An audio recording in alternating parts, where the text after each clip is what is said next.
Like I was luckier than most people because I got to play the entire time. So I was sitting here teaching or doing these streaming gigs the whole time the pandemic was going. But the thing that suffered was the repertoire. So all the tunes that I played with certain people, and it's not like they're gone forever, but they're out of the call it up pile because somebody asked me once like, how do you keep track of all these tunes, thousands of tunes in your head and stuff? And it's true, it's a weird thing. The best way that I had to describe it was that I have a column of tunes that I know, which is quite high, and then a column of tunes that I can call up at any given time and just start and play. And that's not as high. That's a much shorter column, and it kind of gets traded. So tunes come out of the column of tunes that I can start up without any difficulty, and they go back into the kind of memory bank, and then ones go out of the memory bank and into that column. So it's always changing, but it's people based. So I get music off of people. I'm not a person that opens books and learns music out of books. I always get them from other people. So until I get together with those people, it's hard to remember them. I would have to go to a book or something like that. But Jim came down the other night and he started playing tune after tune, and it all started rushing back, and then a couple of other people started doing the same thing. And so now I found myself today, for instance, when I was building the deck, and there was a tune that Brian was playing. It's a Dougie McPhee tune. Dougie McPhee was a piano player from Cape Breton. He's an awesome piano player. He plays the melody with the right hand. And it was in my head again, which is just great. And I was kind of singing it in my head as I was working. And so this is a really good sign. I was starting to get worried, that I'd have to go through and learn all the music again or something. But it turns out all I have to do is a whole lot more partying.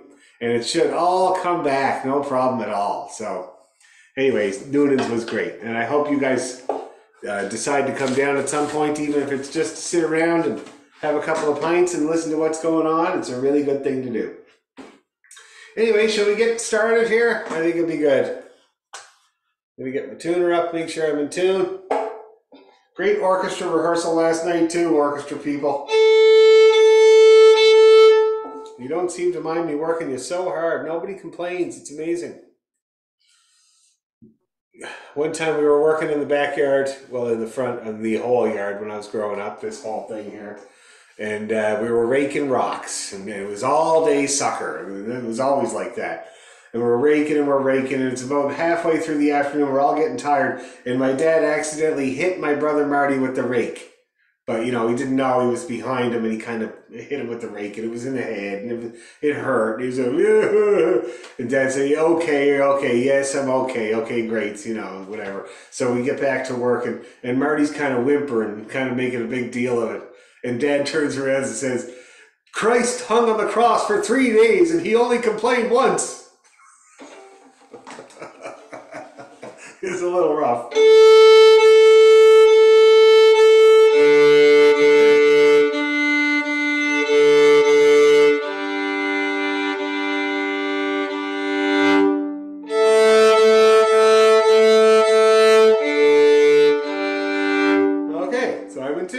So let's start off tonight. We've been doing, what key have we been working in lately? We've been doing, I think we did A last time, didn't we? Because we're working on a bunch of stuff in A. Let's switch gears. Let's do G major tonight. And then we're going to take a look at some of the tunes that we were doing in E minor or in G, which we have a few, because I made a list. So let's do G major scale arpeggio. We'll do some arpeggio inversions, and we'll do some double stops. We'll go back to the double stops tonight. Okay, I'm just going to close the door so I don't bother Sylvia, who is diligently practicing Irish dancing downstairs. Perfect. Okay, G major scale, everybody. Ready, go. Oh, I didn't mute everybody. My fault. Here we go. 1, 2, 3, slow.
right. How are people feeling about that? Did it go pretty good? Let's do it again right away just to make sure, shall we? A 1, 2, 3, go.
Mine was pretty good. It actually wasn't as good as the first one for some reason.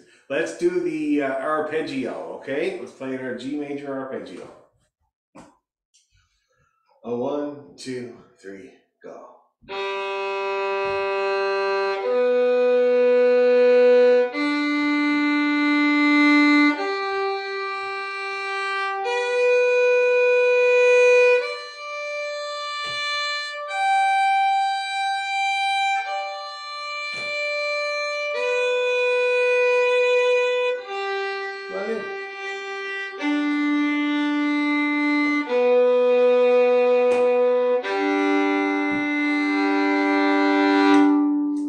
That's the arpeggio.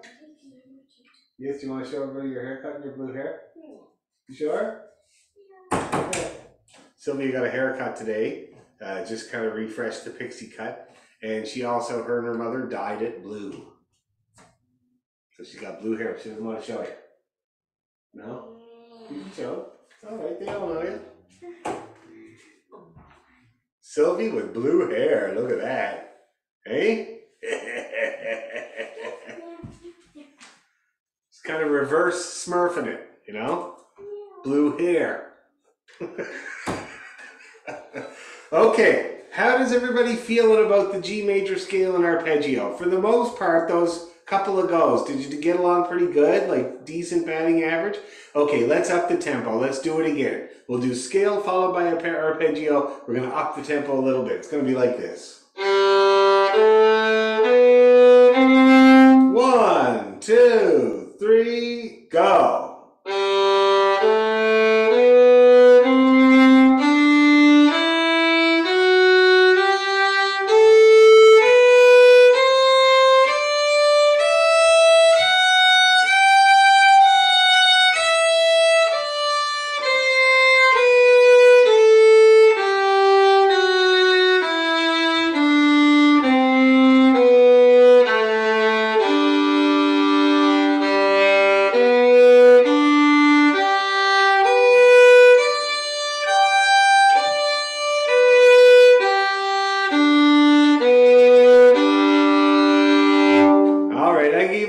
There, 92%, not bad, but not great.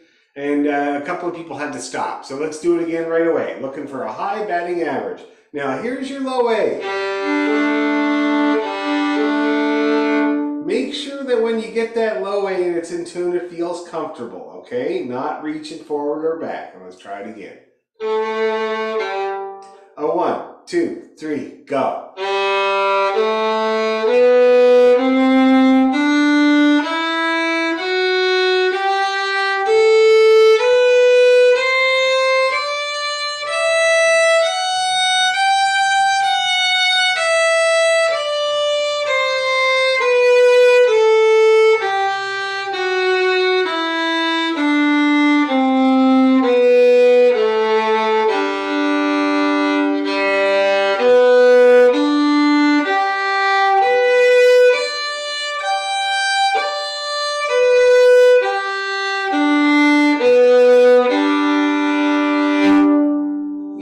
much better for me that time. How are you guys feeling? Was that better? Stronger?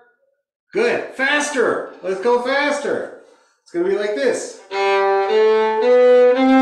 Okay? It's drastically up in the speed. Okay. A 1, 2, 3, go.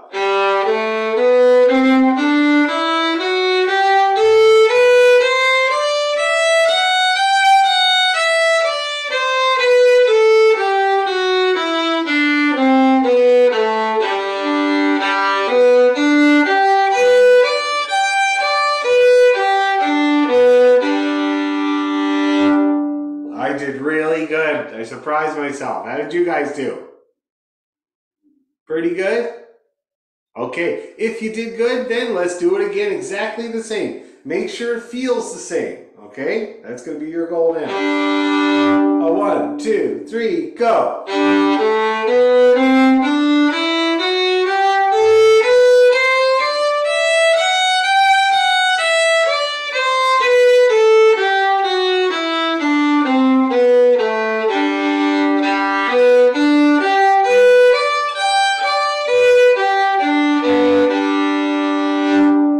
Got along really good, and it was mostly because I left my hand where it was from the time before, and I just was very relaxed about it, and it all came down no problem. How did you guys do? Feeling pretty good? Okay, so it seems like from the head bobbling that I'm seeing there in the reply, that maybe that's kind of the speed that you want to go for, okay? So you're going to practice a little slower than that, and then a couple of times zip that tuner on and try it up to speed and see what the tuner thinks. And then right away, give it another go to correct those things that might not have gone well the first time, okay? So, and then we'll check in next week and how it's going. Let's do some double stops with, let's say, a bowing pattern. I've been doing a lot of this with people lately.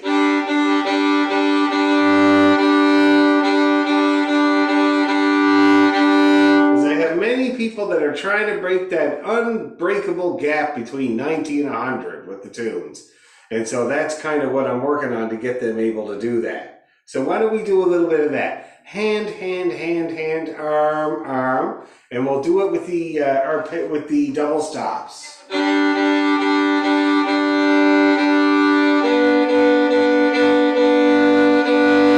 Like that, okay? Is that an okay speed or is that a little fast? Is it okay? We'll give it a go.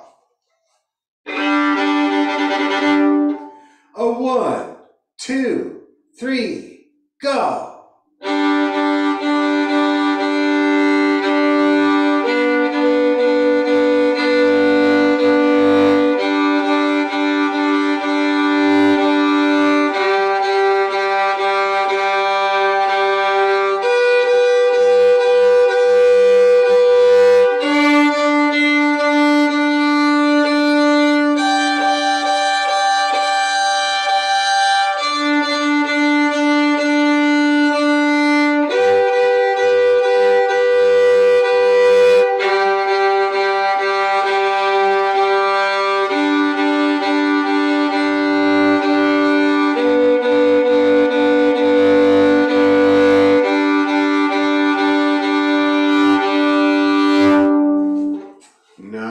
Not bad. Mine was quite good. I was trying to watch everybody. I can't see everybody's right hand.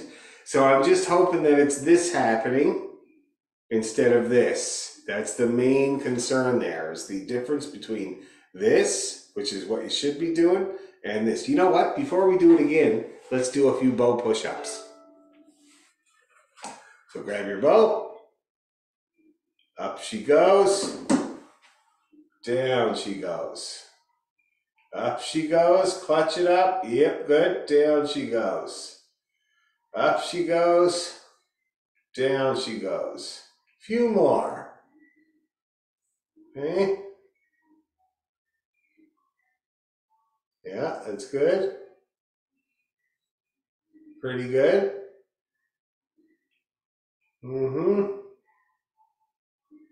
Looking good. Everybody's looking good. Now, I know it's hard. So, Heather, you got a thing going where you're doing this with your thumb. All right. And it's almost there. You just got to try to curl the thumb a little bit more. Okay, fingers look perfect. Just that thumb. That's usually the last thing to come in. Yeah, that's better. Better already.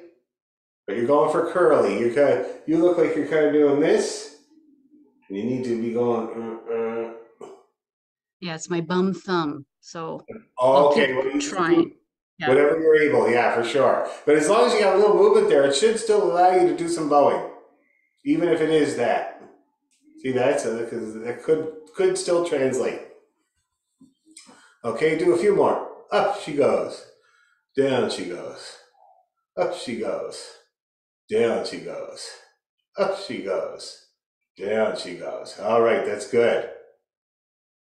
Okay, so now that we've worked out those muscles, let's try it again. Bow push-ups are so good. It's so much better than regular push-ups, which I still have yet to do this evening. Okay. I'm sure Jerome's doing 100 push-ups in Taekwondo. Although he got his belt last week. He passed his test and he broke the board and he got his yellow stripe. So that's pretty cool. Anyway, okay, here we go. A 1, 2, 3, go.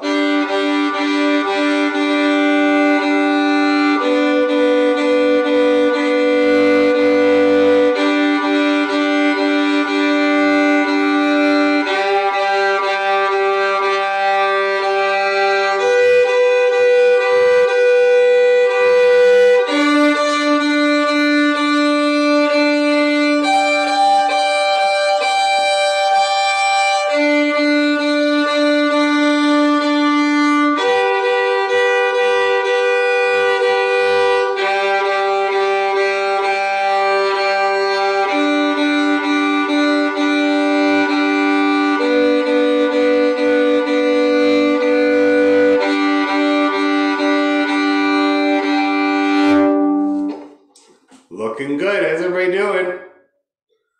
I thought it looked really good. I can't see everybody, but the people I can see, it's you kept doing the effort the whole time. It didn't deteriorate very much. And that's really good because that's the normal thing with this exercise. Starts off good, deteriorates, and you might not notice, right? But everybody's looking really good. It might be that you can look at yourself in the Zoom window. Let's do it again a little faster. So like this. 1, 2, 3, go.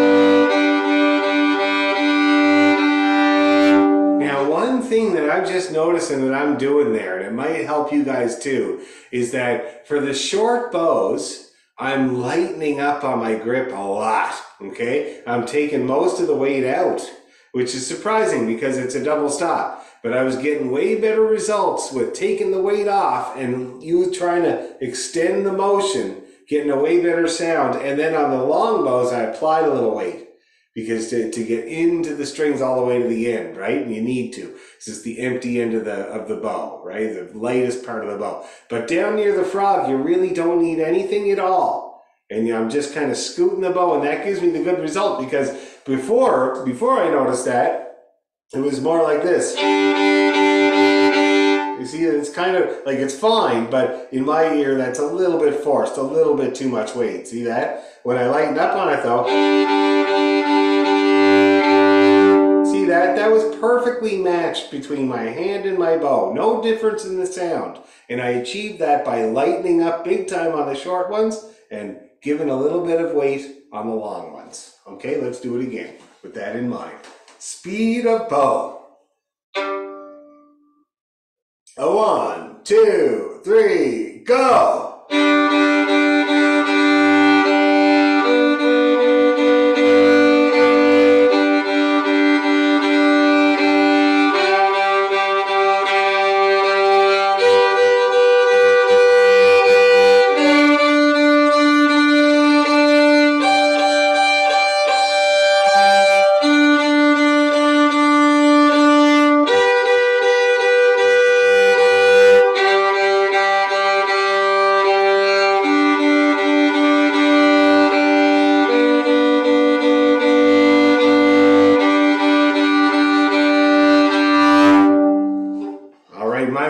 Brilliant. How are you guys? Did that help lightening up on the short ones? That's good. Very, very good. Any questions or comments or problems or anything like that?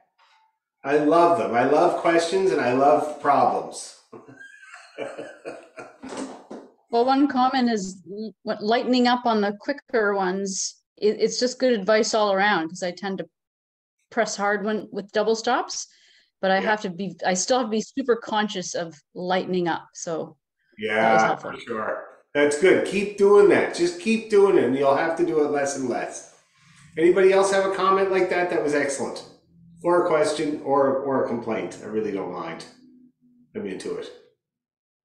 No, that's it? Okay, cool. Yes, Stephen. I find that when I loosen my grip, the bow tends to turn around in my hand. Yep. Now that's called the pitch of the bow, right? And it gets that name from what a boat does in the ocean. It pitches back and forth, right? And so the bow always pitches. Watch the end of my bow. See if I can get a good shot here.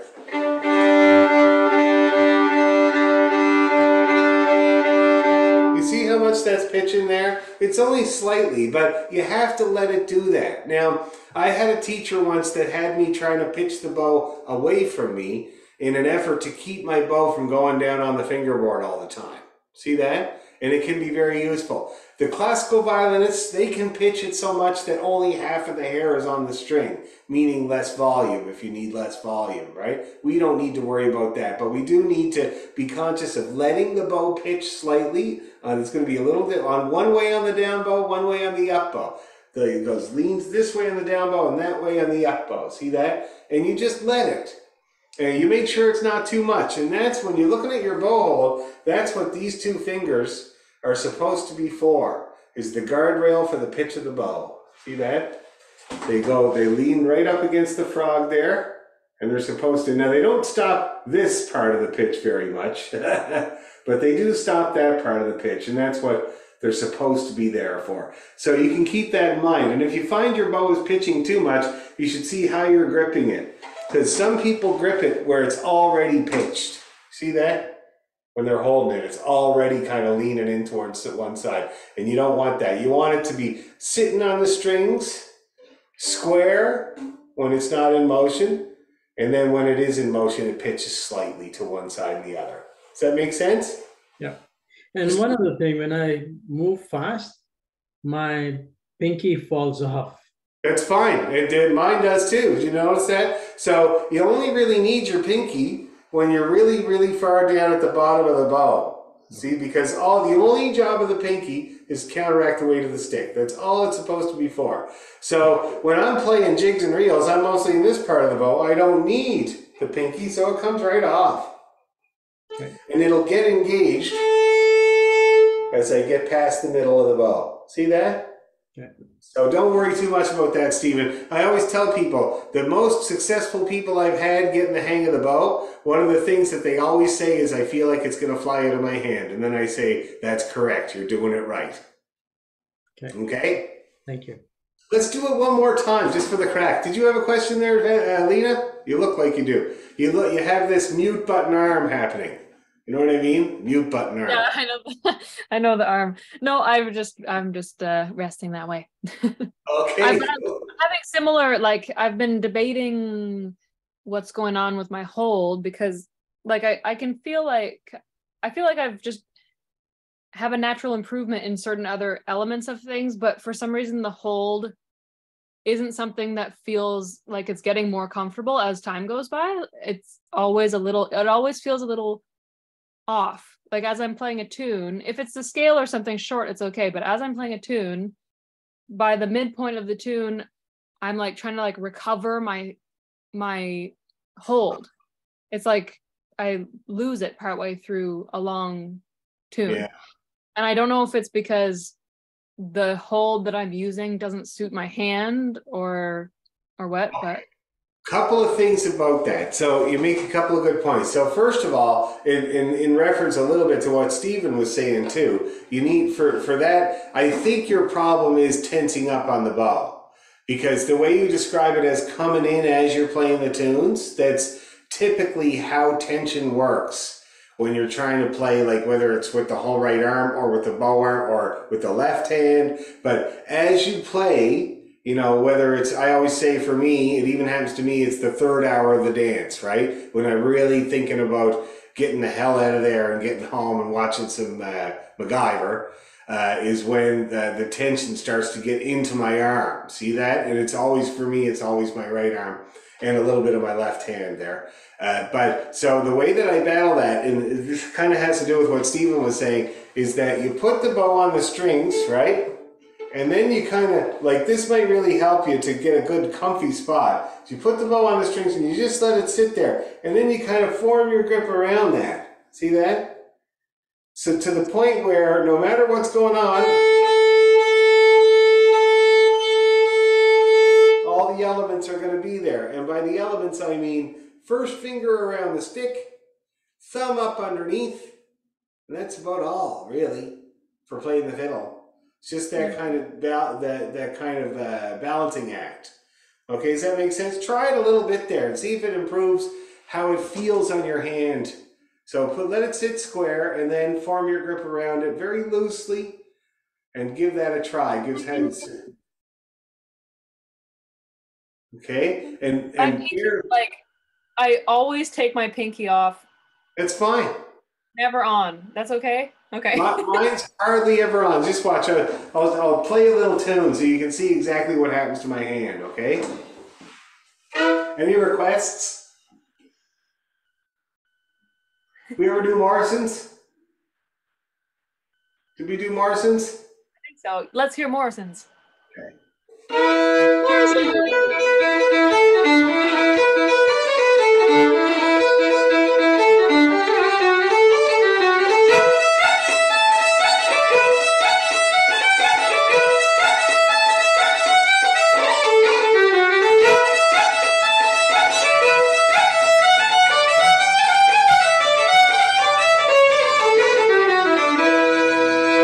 So let me show you now.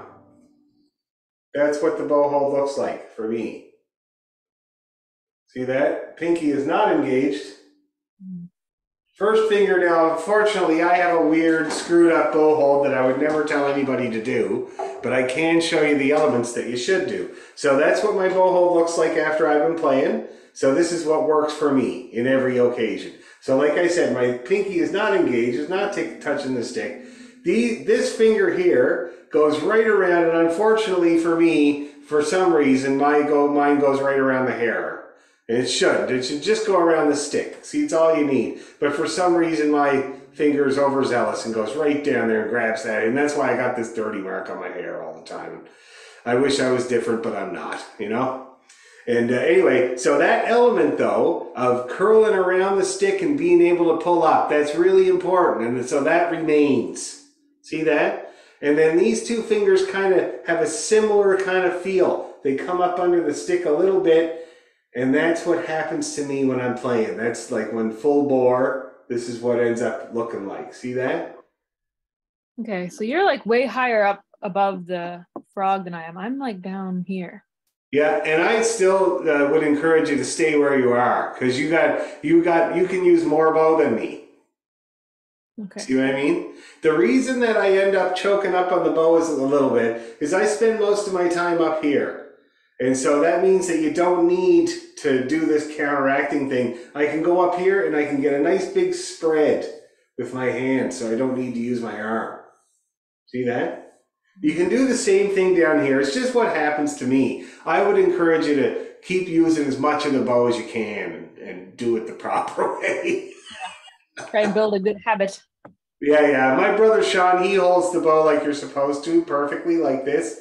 And I have to sometimes very reluctantly admit that he can do a few more things with the bow than I can. But I'm on the road. I was practicing bouncing the bow just before you guys came on, and I'm going to beat him. I'm getting there. But he does have more control, and he uses the proper everything. He's always got that. Except when he's playing jigs and reels, same as me, the pinky comes off unless he goes up to the end of the bow, and then it comes back on. Okay? All right. This is really good, you guys. Really, really good. Good to talk about, good to explore. Because with the bow hold, It's really different for everybody, and you have to discover what works for you. But it has to do with those three elements. First finger, no matter what, every player I've ever seen in my life, that first finger is around and able to pick up. That's a very important part of it. Also the thumb.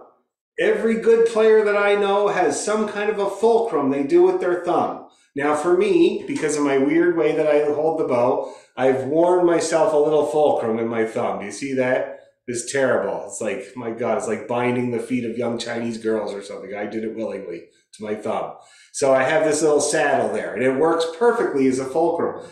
So that element is also really important. And then the third element that's important is this ability to stop the bow from pitching too much, using those two fingers somehow. Okay, so keep those three elements in your mind. They really have to be there, no matter what weird way you end up holding your bow. Okay? Thank you. No problem. Great questions. Now let's see about the tunes. Geez, 37 minutes of technique. That's a lot of technique. You guys should be really good by now. Okay. Okay, let's see. Irish washerwoman. Perfect. Let's start with that. Key of G, lots of string crossing. You need a nice loose bow hold to do it. It's the perfect thing.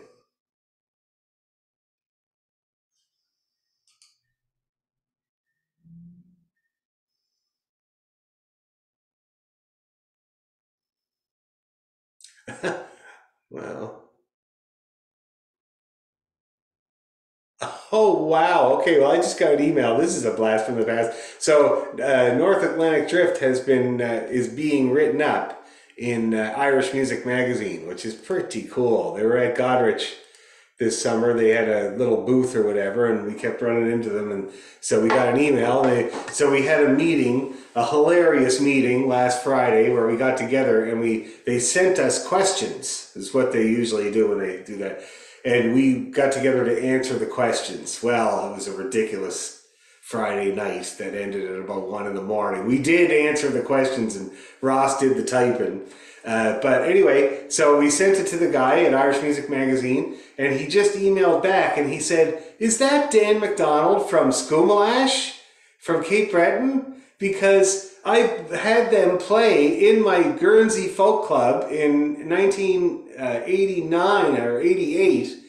And I wonder if Dan remembers staying in Guernsey." Well, I certainly do. I'll never forget it. It was this big sprawling farmhouse with this English couple, and the Concorde flew over every day, twice.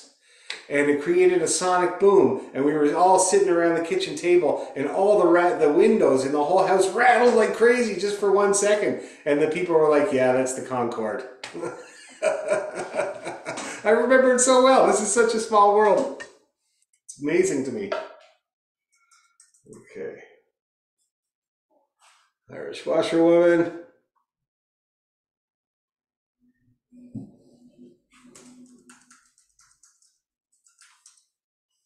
Here we go. Okay, so we have a few challenges going on here with the Irish washerwoman, if you remember correctly, which I'm sure you do. We got the string crossing. We got the holding the finger down. And to do this string crossing and to do this move, we have to have a very, very loose bow hold, right? Because we're going to be changing the strings using just the hand.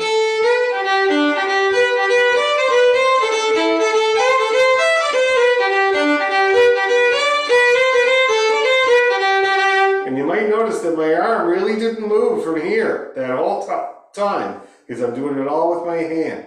And it's very important to have a nice loose grip on the bow. So let's do it. Let's start slow. We're going to do it, I think, maybe 3 times. And the third time, we're going to speed it up. Then let's start at this tempo.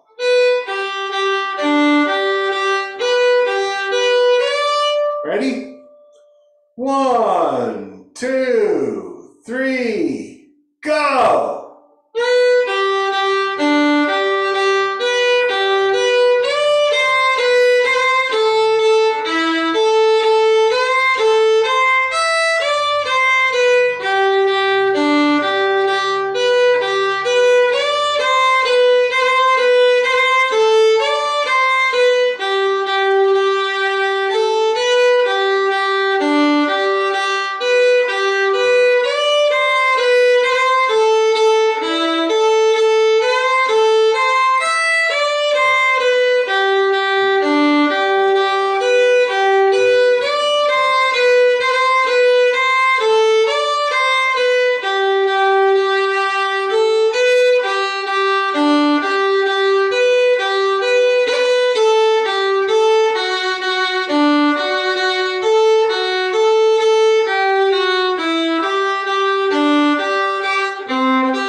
How are we getting along at that speed? Anybody having any problems at that speed?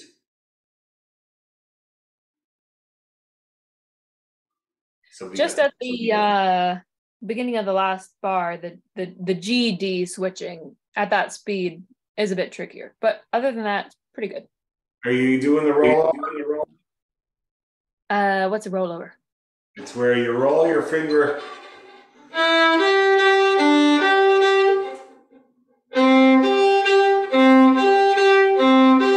So rather than I'm just rolling her over. I'm doing something kind of like weirdly in between, I think. Weirdly in between. Oh, I like it all. Can you show me? Can you play that part for me? I'll watch your hand.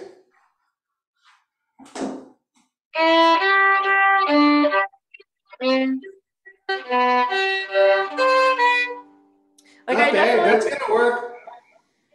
I do the rollover from G3 to D3. Yeah. That's the only thing I roll over. Everything else I'm like picking up, putting down. Okay, so if you watch my hand while I do this. See if we can get a good shot of it. That's a pretty good shot.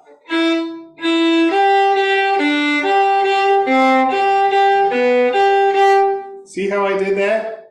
Yeah. The third finger doesn't really move. It moves for the D, then it stays put. And you see how I put the 3 fingers on the D, and then move the 2, only the 2. See that? Yeah. I don't That's think how I do it, okay? I don't think my finger is big enough to do that. Well, you do some kind of, maneuver like that. You know what I mean? That's what you need to do because you don't have time for all that picking up and putting back down, right? You just don't. So you're going to figure out a way that you can bar those 2 notes. Well, there's always the double stop. That's kind of right across them. See that? So that would do if you need to do, but you'll find a way. You'll find a way. So that what you did before is almost there. Yeah, I think you'll be able to do it. Okay, and let's do it really, really slow. Let's do just those 2 bars, and we're going to do it 100 times. And I'll put my hand right up to here so you guys can try to do exactly the same as me. Okay. So this is the last line, the first 2 bars. A 1, 2, go.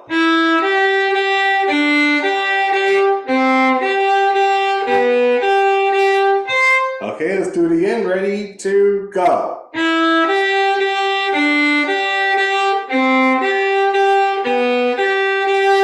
Okay, one more time. Ready, 2, go.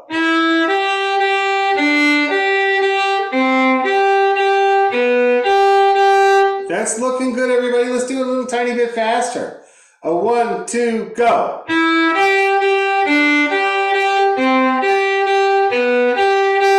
One more time. Ready, 2, go.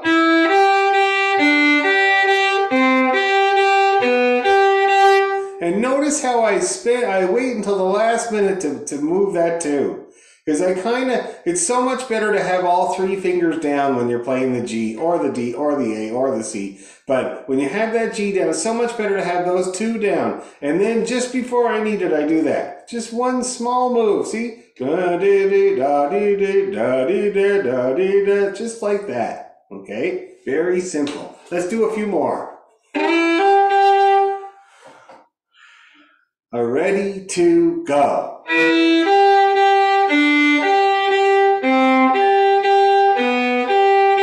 Do it again. Ready, to go. Whoops, sorry. 1, 2, go.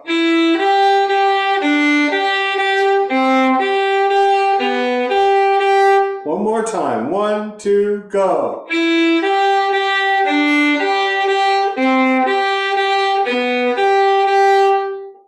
Okay, everybody getting better at that move? That's great. Okay, do a little rollout. We're going to try the whole thing once more. I'm going to take a little drink of Diet Coke. Jerome made supper today. He made sliders, hamburger sliders, and French fries. And it was absolutely delicious. He's working on spice blends for the burgers. Tonight was cloves, onion powder, and oregano. And it was really good. It was delicious, actually. There you go. Okay, so we're going to play the Irish washerwoman again. We're going to start medium tempo like we just did. Second time it's going to get faster. Third time it's going to get even faster, okay? The third time might not be as successful, but that's not what's important. Just pay attention to what stops you when we go that fast, and that's going to be what you have to work on to get past this tempo, okay? 3 times. Brace yourself. Okay, here we go. 1, 2, 3, go. 2, 3.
we do? Tell me your experiences. How about you, Steve? We'll start with you. You got the screen on your face. No, that was not good. What happened? I think I was not finding my fingers. It was too fast for me. Finding your fingers. Is it like, and at what point did that start? I think it was on the first line. It was getting off, maybe the second last and last. bars. And then on the third line again, the second last and last bars. And yeah, third and fourth line the same, second last and last bars. Okay, so maybe it was just simply a not being able to keep up thing. Correct, yeah. Okay, so you know what to do. Back her up and practice at the tempo where you can. Okay? How about the tempo before? Was that okay? Yeah. Yeah? Yeah. Okay, cool. All right, how about Elaine? How did you do at that tempo? Yeah, I stayed with you. Yeah. Good. There, yeah. So no real serious problems there. No, I can manage that. Good. Okay, cool. How about you, Lena? How did you do at that tempo? Pretty good. I fell off a couple times and then I had to like wait till the next like beginning of a bar to join in again. But Okay. yeah, like better than I thought it would be. Still a bit tricky, good. not tricky in the last bar with the G, but You're getting there, eh? getting there. Very good. How about Heather? How did you get along? It was really fun because there's these like pockets of I can play this and I can play this fast and I'm hitting the notes. Third time round was disastrous, but fun. Can you tell me what the first thing that went wrong was? It's following the music at the speed where it's that beginner lack of confidence where you think you know what you're going to play, but it doesn't come quick and naturally yet. It's still work. So yeah, go a little more between slowly. the music and your left hand. Yes. Like I told Rob here, I'm pushing on the strings with the correct finger, but I'm not landing them when I go fast. That's what it is. You're getting out of tune. Yes. Ah, yes. Okay. Can I tell you, now I don't really know what's going on with you to cause that, but I can tell you what I've noticed with other people. And the first thing that goes out the window with intonation when the tempo goes up is finger pressure. If you don't have enough finger pressure down on the note, it's going to be flat. Okay? When the tempo goes up, sometimes you don't take the time to bring in the correct finger pressure. Do you see what I mean? Okay. I think I have the pressure. I'm landing on the wrong spot. Well, there's that too. Now, the way that you battle that is drop downs, and we've only really done a little bit of it. We'll do more of it, and you know how to work on those. So that's where you get the geographical. But I have noticed that, but a way that you can kind of work on that overall is spread this. The gap between 1 and 2. Spread that out. Try to make that full-on gap, no matter what, no matter how fast. And that should take care of at least a third of the problem, if you know what I mean. Okay? Good point, though. Nice to hear that what's going on. How about Bill? How are you doing at that speed, Bill? You got to unmute so we can hear you talking.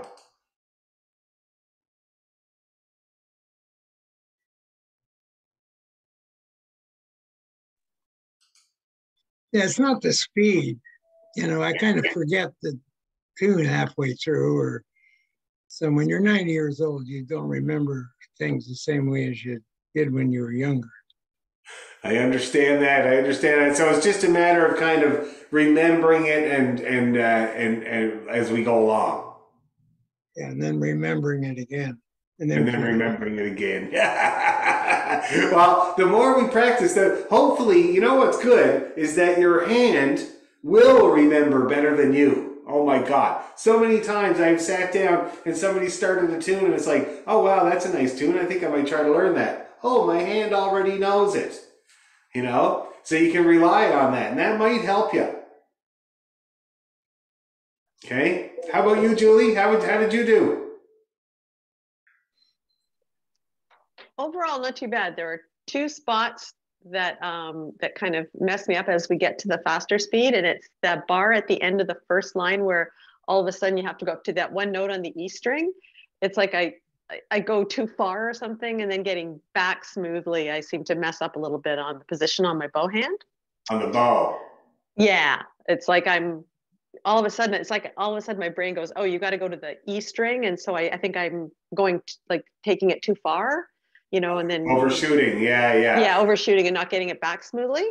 Yeah. So that's one place I have to watch. And then the other one is on the last line. I'm okay on the rolling over to the C from the G, but when I go to play the B, this finger just wants to work totally independently, and the other fingers all come up. So I've got to work at trying to hold those down and just move that one finger over. And it's a really good exercise to do. You just did it. That's exactly the exercise that people do to work on that, is this here. See that? Yeah. And you can do it on all your strings. You put all 3 fingers on the E and you move back and forth, and then do this, move back and forth, and this. And it depends on people. Some people it's the second finger, like you're talking about. Other people it's the first finger that won't move. Oh, interesting. Yeah. Really depends. So just go ahead and work on that thing. In terms of your bow hole or hand, remember that the E is a drop. Yeah. That might do it for you, right? Yeah, I think I'm dropping it too much. Like I'm coming way over like this, and then to go back, it doesn't, I feel like I'm missing the D, So here's what you're going to do. You're going to try to get the E string from the position of the A string, just doing the different move instead of actually changing strings, so that you're not really leaving the A string. Right. Yeah. Okay. Okay, we'll see if that works. Let's do it a couple of more times and we're going to move on. I wouldn't mind looking at Morrison's. If I think that we did it in the past, and that would be a great one to work up again. It's such a great tune. It's in E minor, which is the relative of G, but then the end is G. So it'd be a really good one to practice. Anyway, a couple more times with the poor Mrs. washing their clothes. Okay, here we go. 1, 2, 3, go. 2, 3.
Okay, now Morrison's jig.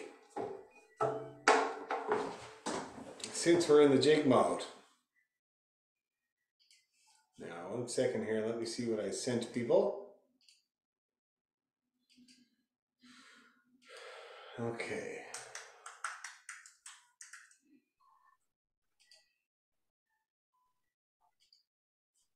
Okay, so let's see. Who did I send this to? Yeah, everybody got that. Okay. So, Stephen needs it, I think.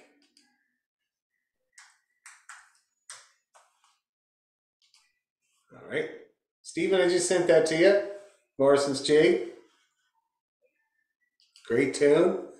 This tune is, I would call this the #1 most popular Irish tune on the go. This is everywhere. We played it in Cape Breton. My dad, when he was in Seoul, Korea, he was walking down the street and he heard a flute and a fiddle, and he looked across the street and there was a pub, and the pub was called O'Kinn's, and he walks into the pub and there's 2 Korean guys trying to play Morrison's Jig on the flute and the fiddle. So I find this tune to be kind of the most ubiquitous Irish tune there is. My friend Brian says that all tunes are actually just a version of Morrison's, which I gotta say, it could be true. Anyway, I'm gonna play it for you because it's been a while since we did it. I looked at the email there, it's been quite a while. And so I'm gonna remind you how it goes. Now, like I said, it's in E minor, so your hand is already in the right shape for it, in the key of G, and it ends up in the key of G. So I'm just gonna play this now.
Tune. I just love that tune. It's awesome. And it's got some challenges. Exactly, thank you, Heather. Exactly the ones that we've been kind of looking at. String crossing, keeping one finger planted, double stops. Because when I play the first part of this tune, look at my hand.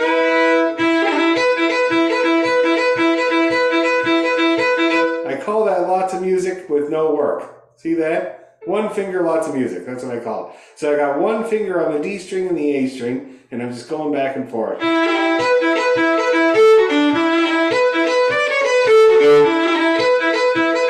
See that? And this is a great tune to get started with that move. Okay?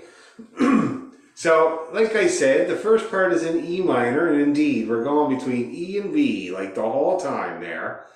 And then in the second part, it's mostly in E minor, where you're going from B to E, you know, over and over, and lots of E's. And then in the last 4 bars, sorry.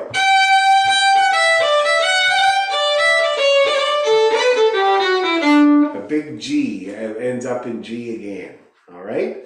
So let's do this. Let's very slowly try to bring it back. So let's just play it nice and easy and slow with no pressure at all and see if we can get through reading it, okay?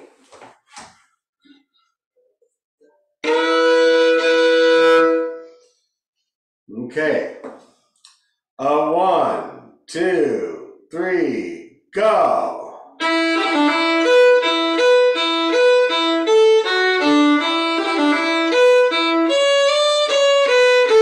I'm going too fast. Already going too fast. Sorry about that. We'll go slower. Ready, go.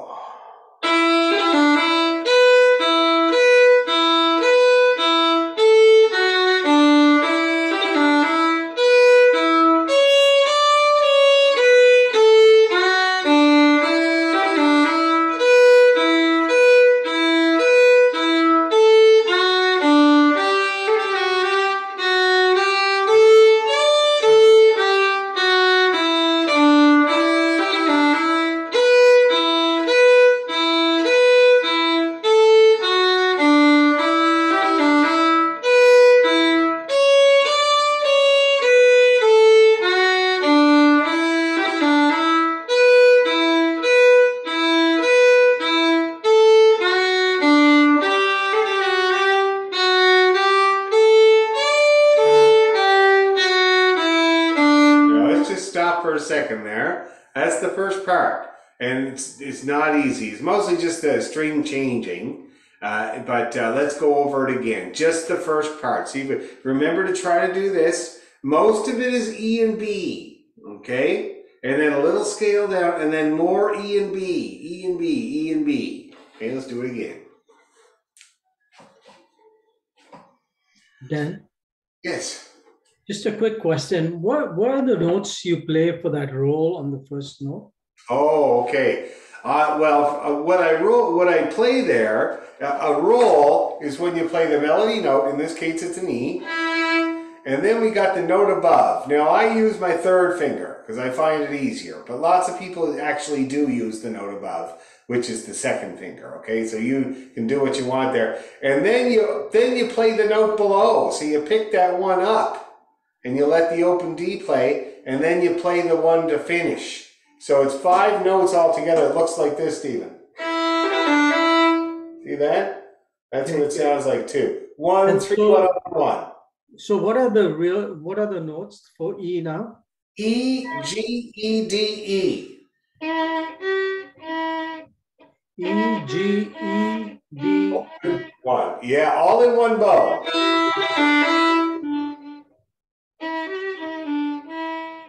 Close. All in one bow. That was it there. Yeah, that's it. Now the rhythm of it though is yum diddly yum. So you hold the first note long. Perfect.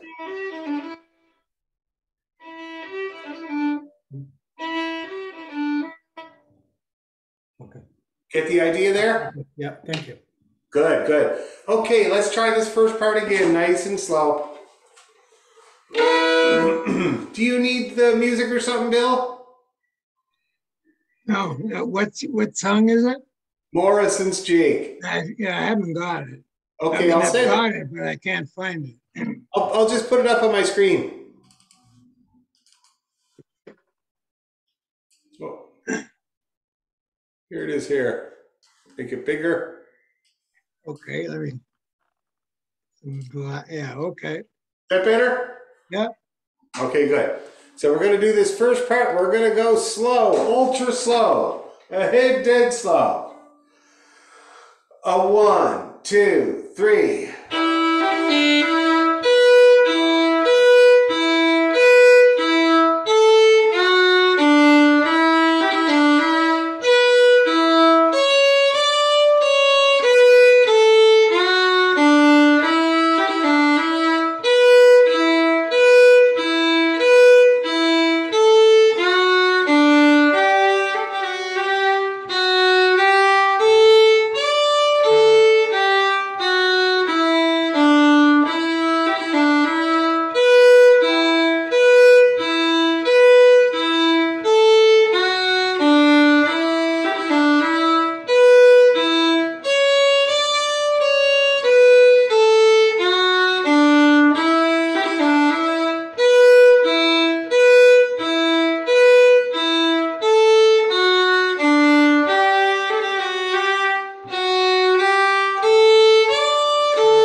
Is that feeling better?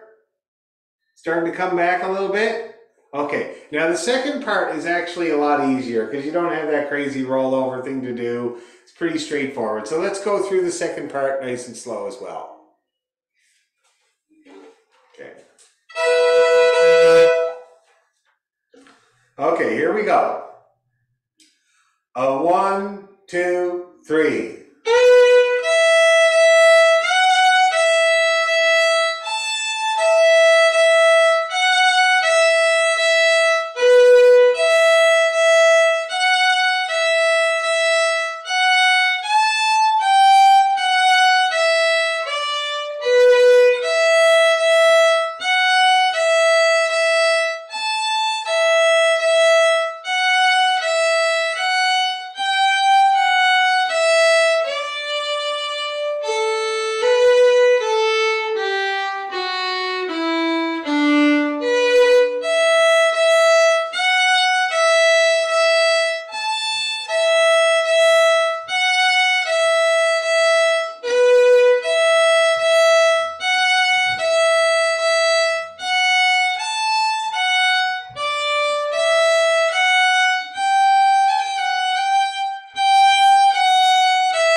Realize there or notice that there's no repeat at the end of the second part, and it's because it has such a long second ending that they just wrote out the whole thing. So that's the whole B part, and then we go back into the A part again or into another tune. All right? Now, it looked like everybody got along pretty well. Let's just do it again right away. Same speed, same everything.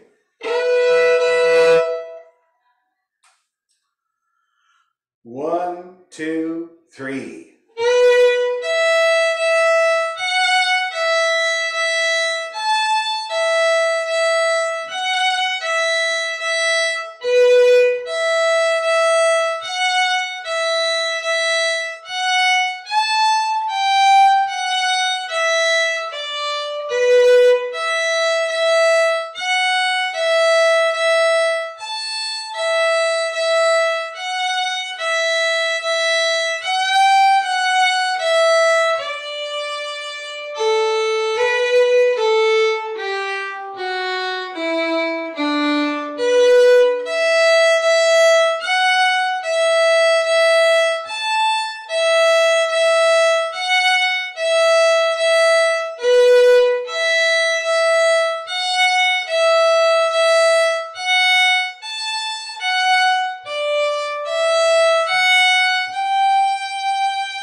How's everybody getting along with that part there, the second part? Is it okay? Not as hard, for sure.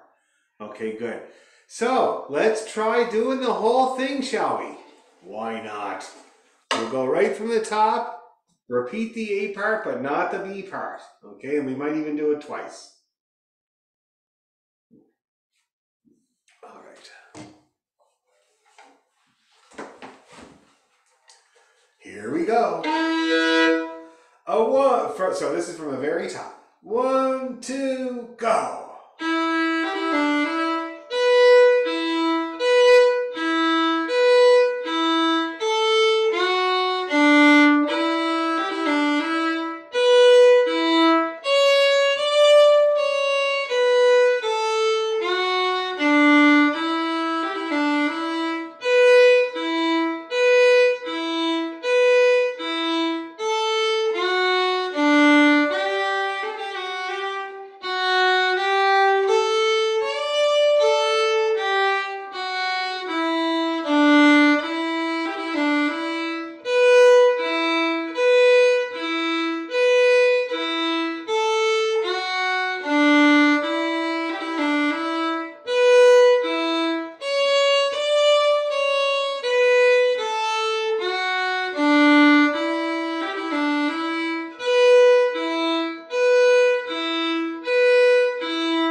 check in. How are people doing with Morrison's? Bringing it back like Lazarus. How is Lazarus looking? Anybody having any problems they need help with? Hey, Jennifer. Dan, would you be willing to show the D3 roll? I know it's, Yes, you always I say will. it's more advanced or more complicated, but No problem at all. Just give me 1 second while I confer with Jennifer very, very quickly. 1 second here.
All right, we're back.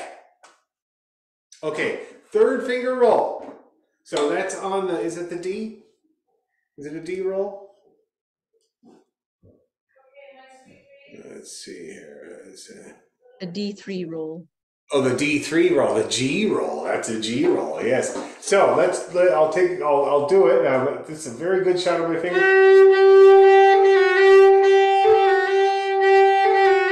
That's how you do it. See that? 3, 4, 3, 2, 3. See that? And I really rest my hand on the 2 because then my 3 can move, no problem. If you rest your hand on the 3, it won't want to come up because the third finger hates to come up. Okay, that's how I do it. 3, 4, 3, 2, 3.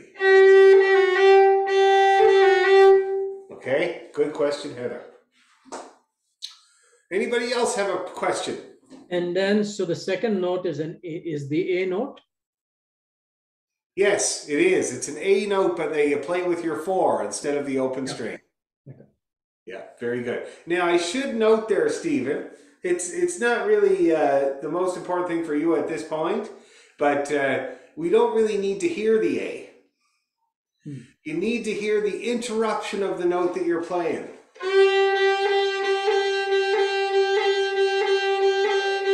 Doesn't matter what pitch it is. See what I mean? But the important thing is the finger, which is the 4th finger. Okay. If you tried to do it with the open string, it'd be pretty hard. Okay? And then the one on E2, which is G again, it's the third finger. Is it the third finger? Yeah.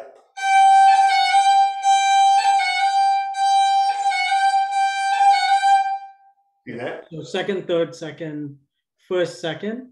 Yeah. 2, 3, 2, 1, 2. Okay. Thank you. Good question. Very, very good question.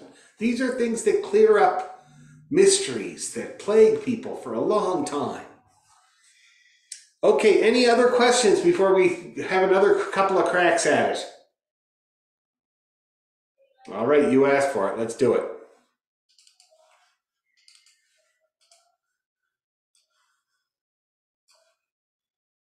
Okay.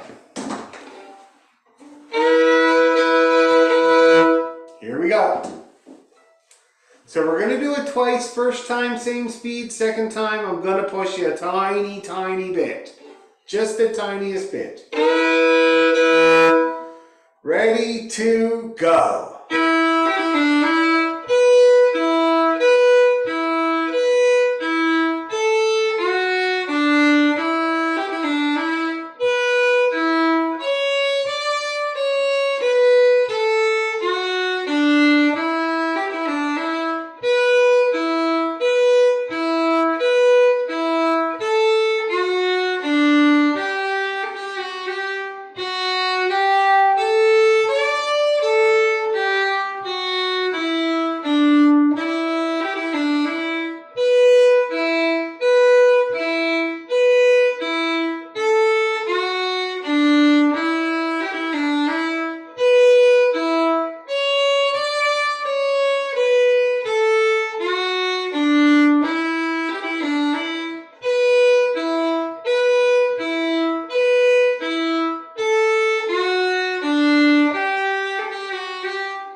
All right. How's everybody's arms? That was a big long stint of playing there. Yes.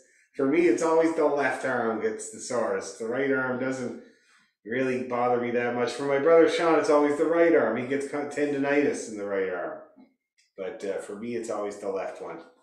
All right, so how are we doing with Morrison's? Do you think it's doable? Can we bring it back? Oh, that's great. Very, very good. Now, next week, we're going to keep working on it. We're also going to keep working on Irish Washerwoman because they make a really great pair. So if you did the Irish Washerwoman, at first it would sound like this.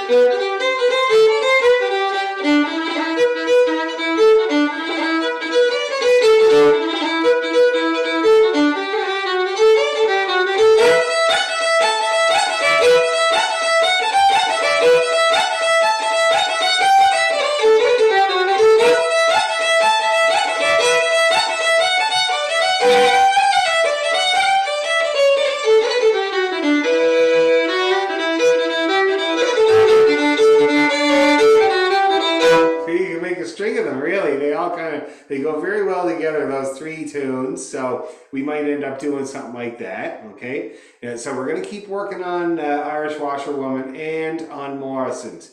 The other thing I want you to look at, because we've been doing lots of three-quarter time stuff, is Off to California. Do you remember Off to California?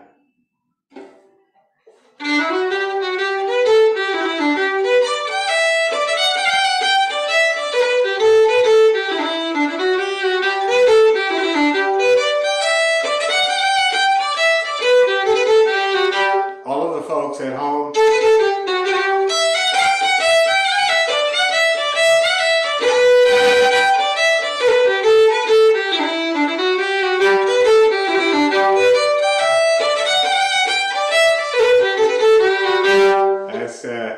That's the Off to California with a little bit of the Christmas in Killarney at the very, very end of each part there. See that? Very familiar tune. But it's a hornpipe, so it's not a jig or a reel. It's kind of this medium tempo, shuffly type of tune, and that's what you hear there. You hear that feel, that yumpy dumpy dumpy dumpy dump. That's a shuffle. That's what they call a shuffle.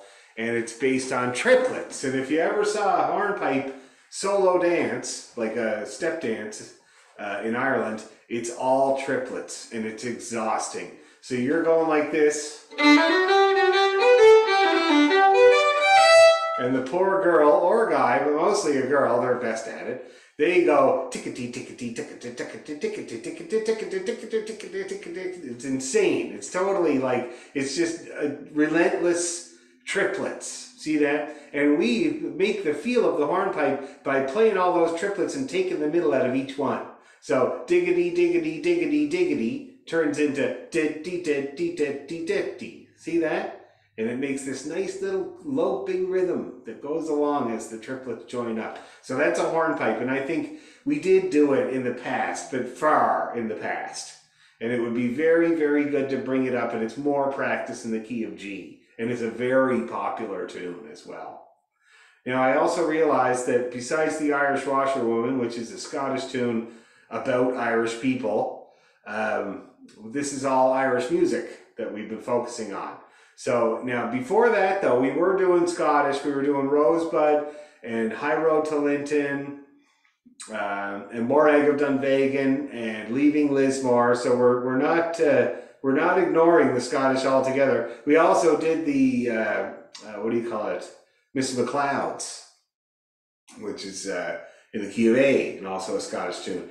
So I think maybe next time we'll learn, or no, not next time. In the future, we're going to learn the Flowers of Edinburgh. Okay? Now, a couple of you people from the orchestra have played it before, but so this is only going to make it stronger for you. But there's probably Lena and Heather and Stephen have probably never heard it before. I'll play it just real quick here.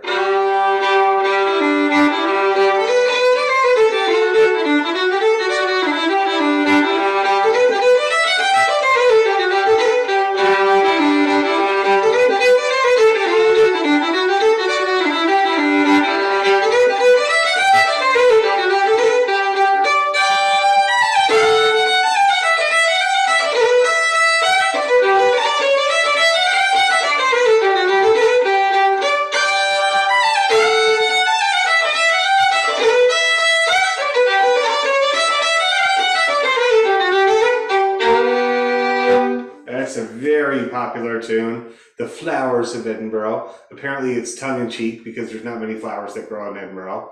And the flowers that they're referring to back in the day, this would be like 1700s, was the smell of Edinburgh. Because somebody once told me that they might not have had many toilets at Edinburgh back in the 1700s, but they had plenty of windows. So anyway, so The Flowers of Edinburgh. Okay, it's more practice in the key of G, but it's a Scottish tune, and I think it'd be good. Alrighty, anybody have any questions or anything like that before we sign off? No? Okay, people, we'll see you next Thursday. It's going to be awesome. Have a good week of practicing. Thank you. Thank you. Bye-bye. Thank